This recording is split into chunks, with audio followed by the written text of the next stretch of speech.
هقولك على ايه الشنط اللي هتكون موضة في صيف 24. ارت ستوديو هيسهلها عليكي. موضة الشنط اللي بتكون سادة بألوانها زي البيج او النبيتي، بس تضيفلها اكسسوارز. يعني ممكن تضيفلها سكارف او اشكال من الاحجار او اشكال ملونة هتحلي من شكل الشنطة.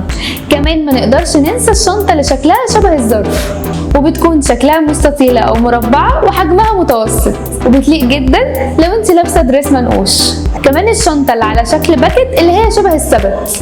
وكمان ستايل شنطة القش لازم تكون في دولابك، ودي بتكون حيوية وجميلة لو انت على البحر او طالعة بيكنيك. كمان معانا شنطة الباوتش باج، ودي بتمسكيها في ايدك لان ما فيهاش ايد، ولو انت قصيرة حاولي تبعدي تماما عن ستايل الشنطة دي لان حجمها بيكون كبير. كمان معانا شنطة الانيمال برينت اللي هي بتكون على شكل جلد التعبان، وهي بتليق على الاوتفيت الكلاسيك اكتر. كمان معانا شنطة البيدد باج، ودي مصنوعة من خرز الكريستال اللي تقدري تلبسيها في اي وقت.